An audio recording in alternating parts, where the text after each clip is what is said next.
kita kena sedar, okey, tahun ini adalah tahun 25 tahun Parti Keadilan sejak ditubuhkan pada tahun 1999.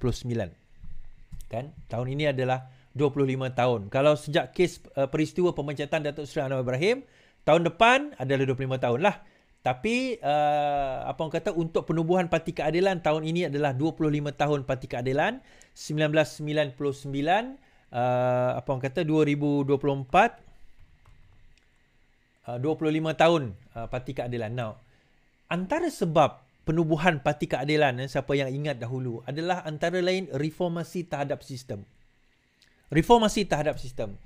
Sesiapa yang berada pada zaman perjuangan Parti Keadilan, penubuhan sebelumnya 1998, kita menyedari bahawa pada ketika itu Datuk Seri Anwar Ibrahim sudah mula tergugat. Bukan 1998 tu dia dah mula tergugat dah.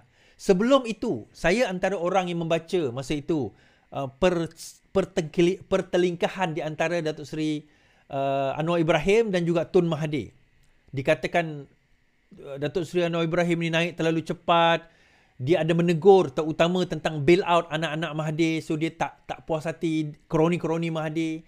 So Mahathir rasa macam dia tak wajar, tak patut perkara itu dilakukan, maka nak dijatuhkan Datuk Seri Anwar Ibrahim. Tuan-tuan kena ingat Tun Mahathir ada 3 orang, kalau tersilap saya ada 3 timbalan pada waktu yang prominent, yang 2 prominent lah.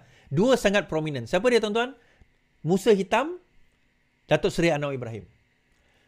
Musuh ketat dia seorang lagi, Tengku Razali Hamzah. Tun Mahathir, itu musuh ketat dia. Tengku Razali Hamzah berjaya dikalahkan dengan dia pakai satu tanjak Sabah yang dikatakan ada salib. Okey, kalah. Musuh hitam, dia berjaya jatuhkan dengan peristiwa Memali. Kalah. Datuk Seri Anwar Ibrahim, so dia nak kalahkan macam mana? Datuk Seri Anwar Ibrahim dia nak kalahkan macam mana? Kes rasuah tak ada. Penggunaan salah guna kuasa tak ada. Skandal tak ada. So dia cari dan dia reka cerita pada waktu itu dan kemudian diakui sendiri oleh Tun Mahathir, iaitu liwat. Kenapa liwat, tuan-tuan? Okay. Kenapa cerita liwat? Kenapa liwat dibawa? Dia nak letakkan apa orang kata skandal-skandal rasuah dan sebagainya, tak boleh. Jadi dia kena-kenakan kepada satu skandal yang melibatkan seks. Okey, di negara kita, seks melibatkan antara lelaki dan wanita di luar perkahwinan itu bukan satu kesalahan undang-undang. Dia satu kesalahan syariah tapi bukan undang-undang. Namun begitu, liwat itu adalah satu kesalahan undang-undang jenayah. 20 tahun penjara dan sebatan. Jadi macam mana cara kita nak kenakan Datuk Seri Anwar Ibrahim ini? Macam mana cara? So, bagaimana cara dilakukan pada tahun 97 especially, conveniently, driver kepada Wan Azizah mengaku bahawa beliau diliwat di satu villa bernama Villa Trivoli. Conveniently, tiba-tiba dia kata, saya telah diliwat. Tetapi tuan-tuan, dia ada satu buku yang dikeluarkan, kalau tersalah 50 dalil kenapa Anwar tidak boleh menjadi Perdana Menteri atau Timbalan Perdana Menteri pada masa itu, dikeluarkan dan disebarkan di Perhimpunan Agung UMNO pada tahun 1997. 50 dalil. Dan antara yang membenarkan kononnya cerita dalil itu adalah Umi Hafidah. So di dalam dalil itu dikatakanlah dia main isteri orang, kacau isteri orang, isteri Azmin Ali lah. Kemudian dia kata dia ada kekasih ini, kekasih itu. Kemudian dia ada skandal liwat dengan Sukma. Kemudian pemain tenis dia. Last sekali semua ni Sukma kata, mula-mula dia mengaku, lepas tu dia kata tak ada. Pemain tenis Nala Kurapan, saya tengoklah nama dia. Mula-mula dia kata ada sebab polis suruh mengaku, lepas tu dia kata tak ada. Sebab masing-masing kata memang tak ada, tapi polis paksa je. Paksa dia orang suruh mengaku. So akhirnya yang stick adalah siapa, tuan-tuan? Yang stick adalah Azizan. Tetapi Azizan, macam juga cerita Saiful, mula-mula dia kata bahawa saya dipaksa. Sebab dipaksa dan rela adalah 2 seksyen yang berbeza di bawah Kanun Keseksaan. 377B dan juga 377C kalau tidak silap saya. Now, kenapa dia kata dia dipaksa? Sebab teruk sangatlah, sebab dia bukan GAY. Dia bukannya luar tabi'i, tapi dia terpaksa mengaku dia luar tabi'i. So untuk mengelakkan supaya dia tak malu, saya katalah dia dipaksa. Tetapi apa orang kata, konspirator ni tak puas hati, dipaksa tak boleh. Tak boleh. Kena rela juga. So akhirnya dia mengaku rela, dia charge di bawah rela B, tetapi dia tak didakwa kerana dikatakan dia adalah pengadu. Mula-mula kata Villa Trivoli tu ada tarikh sekian. Bila dikontes kata tarikh sekian itu tengah apa orang kata tengah renovation, tukar tarikh. Lepas tu bila dah tukar tarikh, okey, teruskan dengan tarikh itu. Dia tak ingat pun tarikh tu bila, tuan-tuan. So bila dah tukar tarikh, trial, mahkamah mendapati akhirnya di Mahkamah Persekutuan, liwat itu tidak berlaku. Datuk Seri Anwar Ibrahim didapati tidak bersalah. Nanya, tuan-tuan, 98 sampai 2004. 6 tahun. Dia ada satu lagi kes salah guna kuasa. 6 tahun dia kena penjara. Maksimum dia kena penjara. Dan sebaik saja dia dijatuhkan hukuman section mengenai hukuman tersebut dihapuskan. Dikatakan dia salah guna kuasa. Salah guna kuasa kat sini bukan rasuah. Ini ramai orang tak faham. Dia dipenjara 6 tahun bukan sebab dia rasuah. Bukan sebab dia salah guna kuasa memanipulasi. Tak. Pada masa itu Umi Halfida dibawa untuk disoal siasat. Kemudian dia kata pada polis, saya tak tahu polis ni macam mana kan. So sebagai timbalan Perdana Menteri dia kata pada ketua polis, bukan ketua polis negara, ketua polis KL pada waktu itu dia kata, hati-hati, maksudnya jangan lebih-lebih gertak-gertak saja. Itu perkataan dia. Sebab dia tahu polis ni macam mana. Perkataan gertak-gertak saja itu Datuk Seri Anwar Ibrahim masuk penjara 6 tahun. Bukan rasuah, bukan salah guna kuasa, bukan curi duit rakyat, tak ada, tuan-tuan. Okay? Tak ada. Now, balik masuk kepada tahun 2013, kena lagi. Atas liwat lagi. Tuan-tuan tahu kenapa? Tuan-tuan tengok Man on the Run, tuan-tuan akan nampak. Man on the Run itu adalah kisah Datuk Seri Najib Tun Razak ditangkap berkenaan pendedahan tentang kes 1MDB. Pendedahan yang dibuat oleh Datuk Seri Anwar Ibrahim terhadap 1MDB berlaku pada tahun 2011. Beliau dituduh pada tahun 2008, 2011 beliau dedahkan, 2013 terus didapati bersalah. Express kes tersebut. Sedangkan kes liwat kedua yang 2008, Mahkamah Tinggi mendapati Datuk Seri Anwar Ibrahim tidak bersalah. Kenapa? Kata Mahkamah Tinggi, chain of custody, bukti tersebut didapati ada putus. Ada putus. Kenapa saya cerita putus, tuan-tuan? Dia kata dia dilewat hari Khamis, dia pergi swab hari Sabtu sampai mendiang Gopal bukan ram kapal ayah dia. Mendiang Kapal Singh tanya, "Kamu tak pergi semayang ke? Takkan hari Jumaat tak mandi?" Dia kata tak pergi semayang hari Jumaat. Sebab dia nak simpan air mani itu. So, bila hari Sabtu dia pergi, kemudian bagi pada polis, polis simpan dalam laci. 72 jam sebelum dihantar ke lab. Tak letak dalam peti ais, tuan-tuan. Dalam laci je. Tak letak dalam peti sejuk. Tak preserve. Tak seal. So, Mahkamah Tinggi mendapati Datuk Seri Anwar Ibrahim tidak bersalah. Tapi because of dia bawa kes 1MDB, akhirnya dia didapati bersalah. Kemudian orang sekarang ini, yang geng-geng walaon, geng-geng sekarang ini, pada masa itu PAS adalah antara yang membela Datuk Seri Anwar Ibrahim. PAS adalah orang yang membela, yang mengatakan tidak bersalah, sehingga kan Hadi Awang ada mengeluarkan satu buku bertajuk Kazaf. Saya cerita tentang Kazaf ni. Kazaf ni adalah, tuan-tuan, Datuk Seri Anwar Haji Hadi Awang, Tok Guru PAS Haji Hadi Awang mengeluarkan satu buku bertajuk Kazaf. Saya try beli buku tu, dah habis. Di dalam buku itu menyebut bahawa sekiranya kita menuduh seseorang yang suci itu sama ada berzina atau liwat. Saya ulang balik. Kalau kita sebagai orang Islam menuduh seseorang itu, yang suci itu, sama ada zina atau liwat, termasuk perkataan liwat ke pelantar ke sewaktu dengannya, seolah-olah kita mengindikasikan bahawa dia telah melakukan zina dan liwat tersebut tanpa membawa saksi yang sah, maka kita telah melakukan kazaf, hukumnya kita fasik. Kalau kita seorang ayah, kita tidak boleh menjadi wali kepada anak perempuan kita kerana kita adalah wali fasik.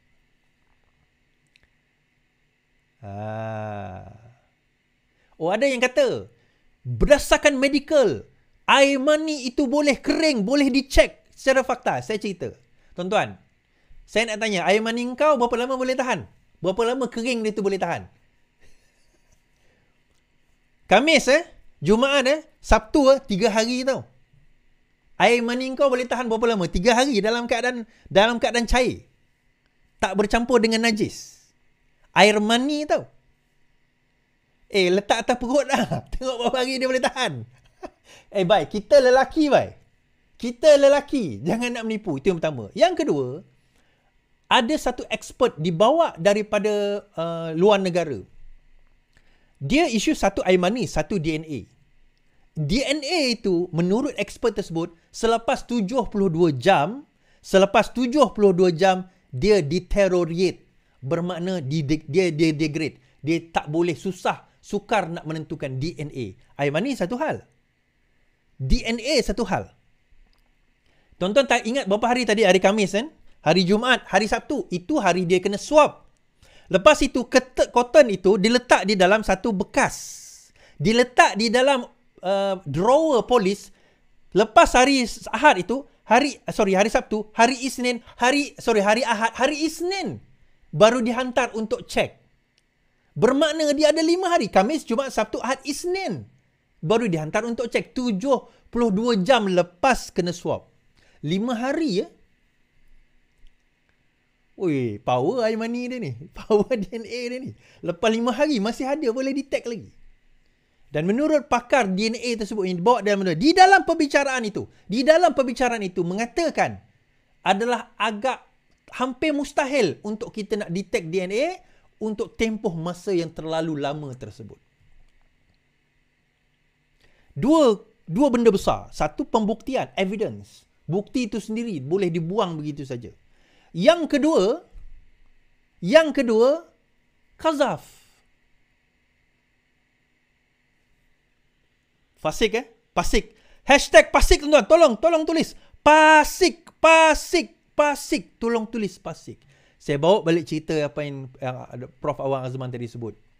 Menyentuh persoalan tentang siapa yang Datuk Seri Anwar lawan ini sebenarnya. Sistem yang kita lawan ni, dia akan merosakkan, dia akan cuba sedaya upaya untuk nak mengenakan kita. Tonton tengok Case 1MDB di dalam Man on the Run tu. Tonton tahu Kevin Morais yang kena simen, DPP, pendakwa raya yang kena simen, kena bunuh sebab dia yang sediakan Case 1MDB. Saya tak cerita lagi berkenaan dengan bekas pengarah biro khas, biro dia yang menyiasat kes SRC. Dia cerita pada saya, dia dapat peluru hidup. Orang hantar dia peluru hidup. Dia start siasat SRC tahun 2015. Dan kes itu Najib didapati bersalah dan dipenjarakan 12 tahun. Dia adalah pengarah yang menyiasat kes itu. Dan dia terima peluru hidup. Dia terima ugutan bunuh, tuan-tuan. Pada masa 2015, dia menyiasat kes itu. Nah, bila rakyat bercerita tentang Anwar Ibrahim tak buat reformasi, sekarang ini kita tengah melakukannya. That's why saya kata, setahun itu, kena cari bukti dahulu. Ada orang tulis tahun lepas, reformasi itu tidak berlaku. Kau baru 6 bulan jadi kerajaan, kau nak cerita reformasi. Kita takut, kita tangkap dia, tak cukup bukti, dia terlepas begitu saja. Kita boleh cas sekali. Kita tak boleh cas orang di atas pertuduhan yang sama, di atas section yang sama 2 kali. Kerana tak cukup bukti. Tak boleh. Kita kena cukupkan bukti dahulu, baru kita boleh cas. Ini pun masih lagi nak gali lagi bukti untuk kita nak form evidence nak pergi charge dia. Bila kita bercakap soal reformasi ini yang kita maksudkan. Ini yang kita maksudkan. Ada orang tanya, kenapa tak dakwa lagi Mahathir Is? Tak ada kes ke? Itu saya kata. Kelicikan diorang ini adalah, dia bukan macam kes Najib. Duit masuk dalam akaun bank sendiri. Dia bukan macam kes Najib, duit masuk akaun bank sendiri. Yang ini dia orang memang bijak, tuan-tuan. Dia ada kroni, dia ada proxy dia. Dia ada dia punya cara dan tata cara dia. Dia orang tahu sistem, dia yang cipta sistem tu. Dia yang create sistem tu. So dia tahu lubang-lubang mana dia nak masuk dan nak keluar. Lubang mana yang dia nak sembunyikan. Sebab itu kalau tuan-tuan tengok Tiga Abdul. Cerita Tiga Abdul tu adalah satu satira. Yang Datuk yang apa orang kata? P. Ramlee buat. Ini pandangan saya lah. P. Ramlee buat pada waktu itu adalah untuk mengkritik politik Melayu. Tuan-tuan tengok muka tiga Abdul tu, cara dia pakai songkok. Macam orang UMNO pakai songkok. Tuan-tuan tengok Abdul Wahab, muka dia macam Tengku Abdul Rahman. Abdul Wahid macam Tun Razak. Abdul Wahab je tak macam siapa-siapa. Sebab dua pemimpin pada waktu itu atas kritikan sosial apa? Harta Ismet Ulam Raja di luar negara. Pada waktu itu pun dah ada cerita-cerita dan ura-ura berkenaan dengan harta Ismet di dalam negara dan harta Ismet di luar negara. Tuan-tuan, kita sekarang ini bila tahun 2024 ini, kita dah bermula, bak kata Prof tadilah, Dr. Prof Awang Azman tadi, bermain dengan, kita sekarang ini kita nak pergi berdiri melawan sistem yang kita tahu akan, seriously tuan-tuan, yang akan cuba sedaya upaya untuk memastikan usaha itu gagal. Termasuk menjatuhkan kerajaan ini. Dia akan bayar, dia akan fund, dia akan donate duit. Sebab itu, kenapa Raja Petra bengang dengan saya? Sebab saya dedahkan tentang ada dana yang disalurkan untuk nak jatuhkan kerajaan ini. They are willing to do anything, including nak bayar sesiapa untuk memastikan bahawa kes-kes ini tidak berlaku. Kes-kes ini tidak didedahkan. Ini yang berlaku sekarang ini. Kita nak rakyat kerajaan buat reformasi. Ini yang kerajaan buat. This is what the government is doing. Tetapi kita macam tak nampak apa yang kerajaan cuba buat. Kau nak desak kerajaan buat reformasi. Kerajaan dah sedang buat reformasi. Tangkap orang itu. Kerajaan bukan tangkap sekadar ikan bilis tau. Kerajaan tangkap jerung-jerung dia tangkap. Dan risiko dia langkah Dubai. Bukan langkah Dubai. Saya tak kata tak ada langkah Dubai. Duit dana yang dibawa masuk. Nak pergi rasuahkan apa orang kata ahli parlimen supaya melompat. Benda itu yang tuan-tuan ingat kartel ayam, makan harga makan ayam. Itu kartel harga makanan ayam. Zaman PN memerintah, dia tak berjaya selesaikan pun kartel makanan ayam ni. Sampai dia kena buat apa? Pasukan jihad harga barang. Pun tak berjaya. Mat Sabu relax je. Pom, settle masalah telur. Settle masalah harga ayam. Terus pergi denda dia orang 400 juta. Aku nak tengok lepas ni berani tak berani kartel-kartel ni. Bengang tak dia orang ke? Of course dia orang bengang. Adakah dia akan melakukan sesuatu? Of course dia akan melakukan sesuatu. Soalannya, berjaya atau tidak? Panjang saya nak cerita tu, tuan-tuan. Jadi kita tengok bagaimana semua usaha ini sebenarnya tujuan dia apa. Daripada Datuk Seri Anwar Ibrahim ditangkap dahulu, kita tengok reformasi, dituduh liwat dan sebagainya. Kes-kes itu adalah tujuan utama dia. Nak menutup mulut Datuk Seri Anwar Ibrahim dengan harapan bahawa dia dah cukuplah Anwar. Kau dah masuk penjara, tak payah lagi nak buat reformasi. Tak payah lagi nak lawan dengan sistem ni, tak payah. Anwar dia dah lawan sistem sejak 60-an, tuan-tuan. Sampai sekarang 2024, tuan-tuan kira, yang lahir 60 pun dah pencen dah sekarang ni. Dia masih lagi nak tegakkan kebenaran itu. Dan setelah puluhan tahun, dia dah menjadi Perdana Menteri, kerja dia baru bermula. Bukan berakhir. Ini baru permulaan ni. Yang duduk lawan selama ini, sekarang ini dia baru bermula. So, macam mana kita nak bantu Is? Pastikan kerajaan ini kekal. Itu je. Jangan bagi dia orang semua untuk nak ambil alih kerajaan ini, kita kata. Kalau tak, sia-sia usaha kita. Serius cakap. Tuan-tuan, kalau kerajaan ini diambil alih daripada tangan Datuk Seri Anwar Ibrahim dalam tempoh masa sekarang ini, kita maksudnya kita dah langkah 10 tahun ke belakang lah. That's it lah. No hope for this country anymore kalau benda tu berlaku.